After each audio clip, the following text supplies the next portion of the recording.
It's 2017 and Old Time Radio DVD is still here. Check out our new customer ownership program and the lowest prices ever. Just go to oldtimeradiodvd.com for full information about this wonderful program. Don't forget our new program, 123 Ready TV. Folks, this is really a great app for Android and Windows phones, computers, and tablets. And it's only $19.99. In the near future, we will be adding a new component to it, Old Time Radio. It's a great product for 2017. Visit oldtimeradiodvd.com today. Place your order. You'll be glad you did.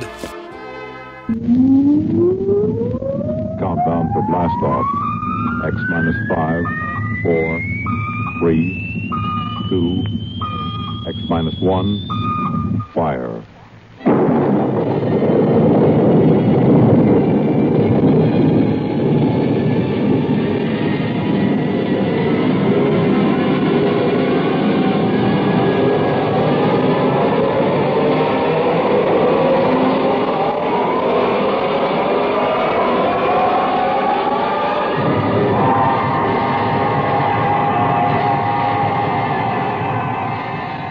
From the far horizons of the unknown come tales of new dimensions in time and space. These are stories of the future, adventures in which you'll live in a million, could be years, on 1,000 maybe worlds. The National Broadcasting Company, in cooperation with Galaxy Science Fiction Magazine, presents X minus 1.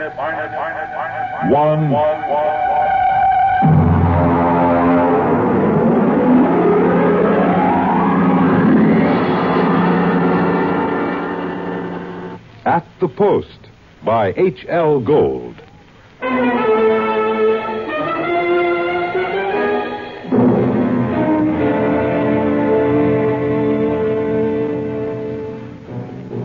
When I come into the Blue Ribbon on 49th Street west of Broadway, I could tell right away nobody told Doc Hawkins about my misfortune. Doc, who ain't one really, writes a daily medical column for the Racing Form, and we're celebrating his being sprung from the alcoholic ward.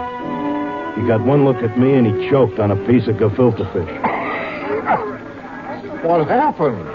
What happened? Look at that.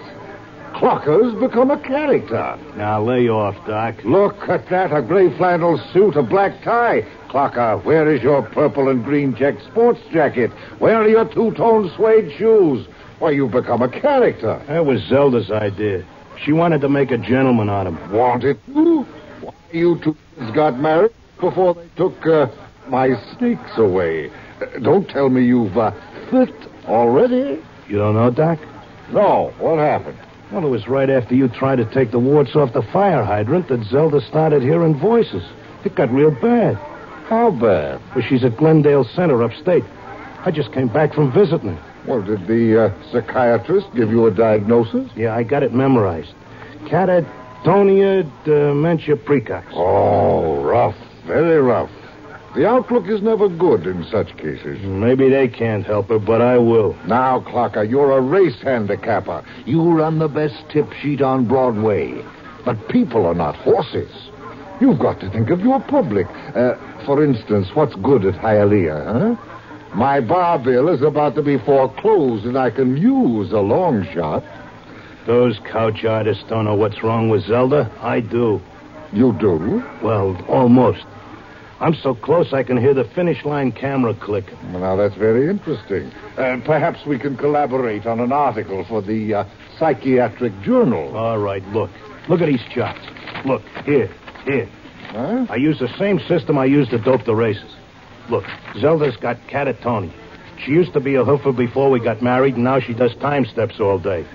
Stereotype movements are typical of catatonia. You don't get it. She does time steps. The first thing you learn in hoofing, over and over. 10 or 15 hours a day. And she keeps talking like she's giving lessons to some jerk kid who can't get it straight. And I hear when these catatonics pull out, they don't remember much or maybe nothing. Protective amnesia. They work harder and longer at what they're doing than they ever did when they were regular citizens. And they don't get a red cent for it. I beg your pardon? I said they were getting stiffed.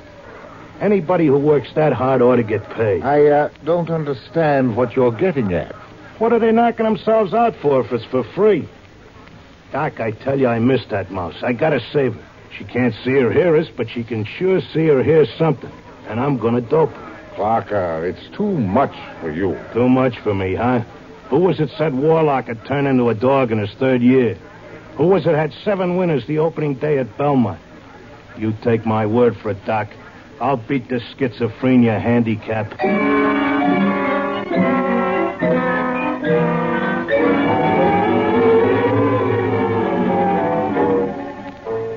I hadn't been paying much attention to my tip sheet while I was doping the Catatonia Dodge. I tell you, I miss Zelda.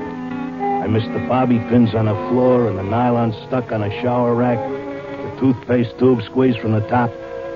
I had to get her back somehow. Next day, I took a cab and went out to that place. I sat in the room and watched her dance. Oh, it was something. Because Zelda was worth watching, even with her eyes blank and her feet shuffling through that simple time step. Mr. Locke, visiting time is almost up. All right. Zelda, listen, Zelda. How long can they take to learn a time step? She can't hear you. Look, kid, I don't know who these squares are that you're working for, but tell them if they take you, they got to take me, too. You hear?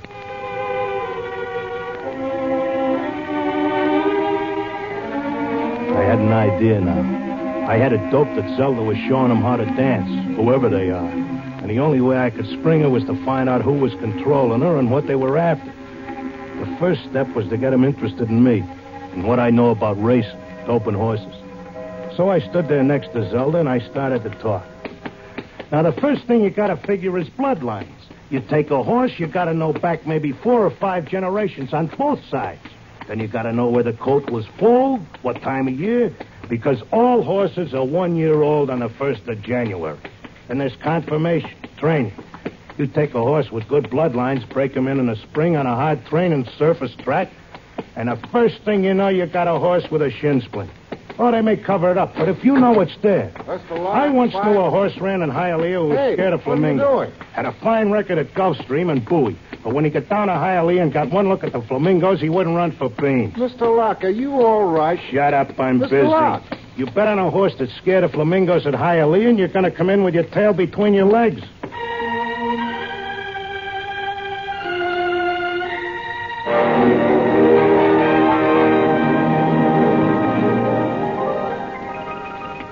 I kept coming back every day. I'd just sit there next to Zelda while she did a time step, and I'd talk about horses over and over. And then finally, I started to hear voices. Clocker, this way, Clocker, come this way. This way, Clocker, come on now, come with me. Like it was a fog, I could see the attendant in his white coat asking me questions, and I couldn't hear him. I knew I just kept on talking about the horses. And then suddenly I wasn't there. I was somewhere else. I was in a big square, and the buildings looked like the new Roosevelt Raceway, all modern. Or maybe like the World's Fair. There were trees and statues, and there were hundreds of people standing around, and they all looked scared. There was a little man with bifocals and a vest with pins and needles in it standing next to me. He looked scared. But I knew it had worked. I was on my way to Zelda. How did I get here? Excuse me, mister. How did I get here? I don't know. I can't take time for pleasure trips. I've got a customer coming in tomorrow for a fitting. She'll positively murder me if her dress isn't ready. She can't murder you. Not anymore. You mean we're dead? Don't ask me, but I don't think you're dead. That much I can tell you. Some of the people in the crowd were complaining they had families to take care of, while others were worried about leaving their businesses. And they all grew quiet when a man climbed up on a big platform in front. He was a very tall and dignified guy, and he had formal clothes and a white beard like the chief mourner at a politician's funeral. Ladies and gentlemen, please feel at ease. You are not in any danger. No harm will come to you. If you will listen carefully to this orientation lecture, you will know where you are and why. What is it? I don't understand. It's a pitch. Friends, I know you are puzzled at all this. Now let me explain. You've been chosen, yes, carefully screened and selected, to help us in what is undoubtedly the greatest cause of all history. You will learn more about it as we work together in this vast and noble experiment. What experiment? What is it? I got it picked. This is a pitch. These guys are out for something. Smells like a con. Let me state this in its simplest terms. Now, you know that there are billions of stars in the universe and that the stars have planets. A good many of these planets are inhabited. In almost all instances, the dominant form of life is quite different from yours. I am not of your planet or solar system. I am not formed as you see me. My true appearance would seem to be rather confusing to human eyes. Nuts, get to the point. The truth is, we are not here, and neither are you. Here is a projection of thought, a hypothetical point in space, a place that exists only by mental force. Actually, our bodies are on our own respective planets. What's he saying? What does he mean? Wait, he'll give us the convincer after the build-up. Our civilization is considerably older than yours. For many of your centuries, we have explored the universe both physically and telepathically, and during this exploration, we discovered your planet. We tried to establish communication, but there were grave difficulties. And it was the time of your dark ages. And I'm sorry to report that those people we did make contact with were generally burned at the stake. Here it comes. He's getting ready to slip us the sting. Oh, I don't think you ought to say a thing like that about a fine, decent gentleman. He's obviously very sincere. The problem we face is that the human race is doomed. The history of your race is a record of incessant wars, each more devastating than the last. And now, finally, man has chained the power of worldwide destruction.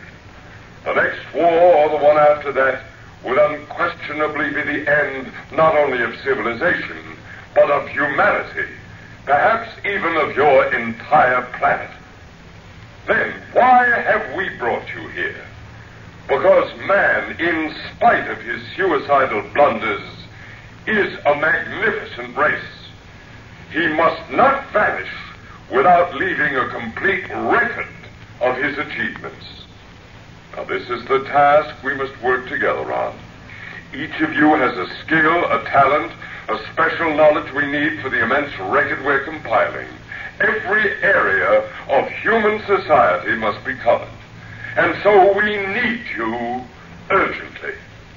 Your data will become part of an imperishable social document that shall exist untold eons after mankind has vanished.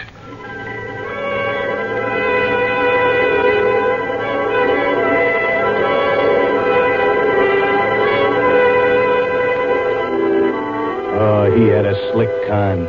He had that crowd in the palm of his hand like a small-time grifter selling pearl necklaces on 6th Avenue. They all cheered. They were all flattered to think that they were joining in this vast project to make a record of the human race. After a while, they broke us up into divisions, and I got herded into a building marked Sports and Rackets. They took my name and my occupation like I was applying for unemployment insurance. Now, here's our problem, Mr. Locke. We're making two kinds of perpetual records. One is written, more precisely microscribed. The other is a wonderfully exact duplicate of your cerebral pattern, in more durable material than brain matter, of course. Of course. The substance we use in place of brain cells absorbs memory quite slowly. But you'll be happy to know that the impression once made can never be lost or erased. Delighted, tickled to pieces. I knew you would be. Well, let's proceed, shall we? First, a basic description of horse racing. I started telling them about horse racing, but they held me down to one sentence. They said I had to repeat it over and over so that recording thing could get it. They had a picture of my body back on Earth lying in a bed in a hospital just saying that one sentence over and over again. Well, that's enough for today. Isn't it amazing? We have a more detailed record of human society than man himself ever had. Your life, my life, the life of this Zelda, whom you came here to rescue, all are trivial. For we must all die eventually. But the project will last eternally. You're telling me you know what I'm here for? To secure the return of your wife. I would naturally be aware that you'd submitted yourself to our control voluntarily. It was in your file that was sent to me by admissions. And why did you let me in? Because, my dear friend, we also... Look, leave out the friend pitch. I'm here on business. As you wish. We let you in, as you express it, because you have knowledge that we should include in our archives. We hoped you'd recognize the merit and scope of our undertaking. Most people do once they're told. Zelda, too? Oh, yes. Yes, Zelda's extremely cooperative, quite convinced. Would you like to see her? Yeah, sure I would. Well, that can be arranged. I'll call the Arts and Entertainment section and arrange a meeting.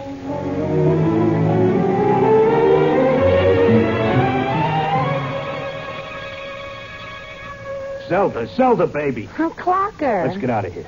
Oh, hello, Clocker. Aren't you glad to see me? I spent months and shot every dime I've got just to find you. For sure I'm glad to see you, hon, but I can't waste any time. This work is so important. I want to talk to you. That con artist with the white beard. Oh, isn't he wonderful, Clocker? Aren't they all wonderful? Regular scientists devoting their whole lives to this terrific cause. What's so wonderful about that? They could let the Earth go boom. It wouldn't mean a thing to them. Everybody wiped out, just like there never were any people. Not even as much record of us as the dinosaurs. Gee, wouldn't that make you feel simply awful? I wouldn't feel a thing. All I'm worried about is us, baby. Who cares about the rest of the world doing a disappearing act? I do, and so do they. They aren't selfish like some people I could mention. Selfish? You're darn right I am. Zelda, listen. I'm selfish because I got a wife, and I'm nuts about her, and I want her back. I have to help out on this project. It's the least I can do for history. History? What did history ever do for us? Go turn in your time card, baby. Tell them you got a date with me back on Earth. No, this is my job as much as theirs. More even. They don't keep anybody here against their will. I'm staying because I want to, Clocker. But, honey... Excuse me, I've got to get back. I'm teaching them the soft shoe now.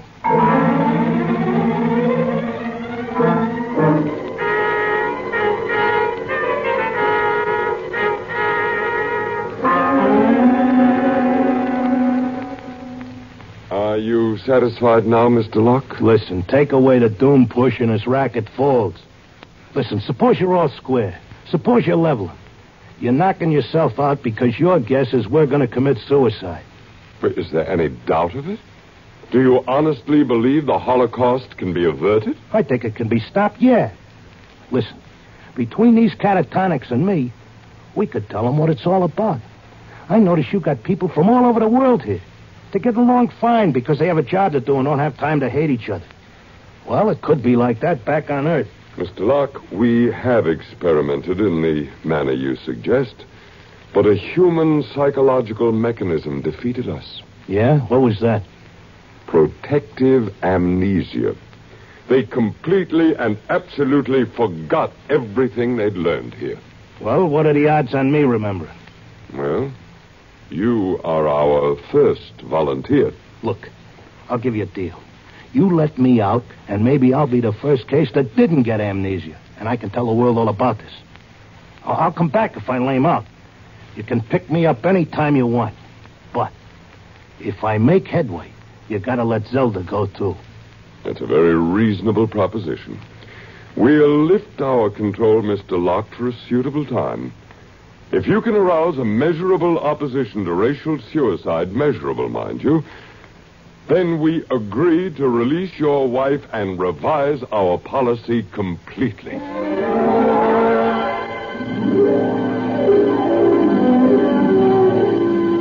I came to at Glendale. It took me about 2 weeks to convince them that I was all right again. But I had to convince the world that they were throwing a race and that they needed a saliva test. So I started to write it all out in my tip sheet, in and around the horses. Around that time, I ran into Doc. Clocker, my boy, you've no idea how anxious we were about you. But you're looking fit, I'm glad to say. Thanks. I wish I could say the same about you and the rest of the world. No need to worry about us. We'll muddle along somehow. You think so, huh? I'm glad to see you've got your tip sheet going again. As long as the bobtails run, who cares what happens to anything else?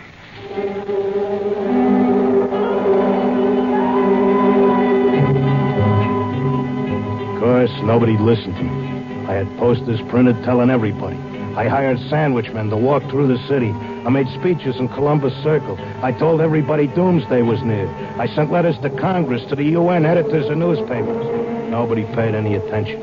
I sneaked into the balcony of the General Assembly and tried to shout a speech, and he threw me out, very politely. I wrote the whole thing up for a magazine, and they printed it and sent me a check and told me if I had any more fiction, they'd be glad to run it. I kept trying to tell everybody the truth about the catatonics. We ought to go to the hospitals and get ourselves let in and have the aliens take over and show us where we're going. But nobody would listen. And then finally, I went back out to Glendale. Oh, Mr. Locke, we were wondering when you'd come visit your wife. You've been away? I want my old room back. But you're perfectly normal. Give me half hour alone, and you'll be glad to give me my room.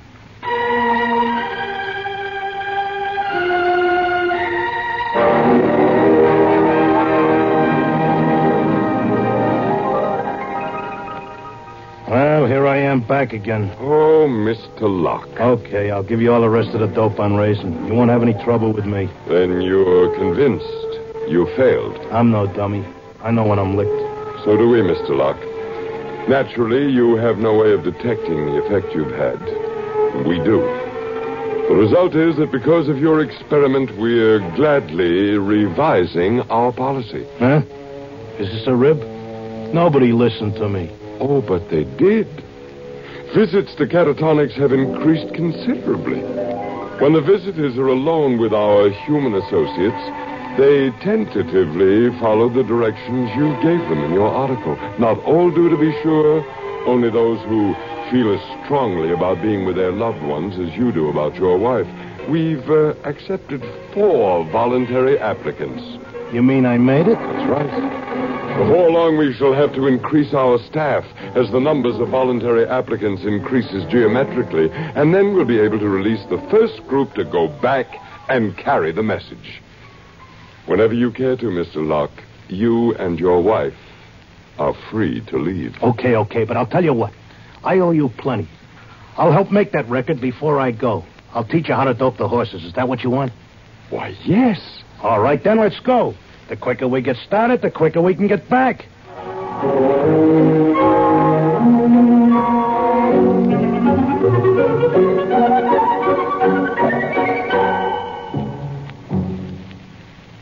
You have just heard X-1, presented by the National Broadcasting Company in cooperation with Galaxy Science Fiction Magazine. X-1 has brought you At the Post, a story from the pages of Galaxy written by H.L. Gold and adapted for radio by Ernest Kenoy. Featured in our cast were Frank Maxwell as the clocker, and Thomas as his time-stepping wife, Zelda, Arnold Moss as the otherworldly one, John Griggs as the doc who wasn't one really, and Sam Raskin as the confused little tailor with his mouth full of pins. Your announcer, Fred Collins. X-1 was directed by Kenneth McGregor and is an NBC Radio Network production.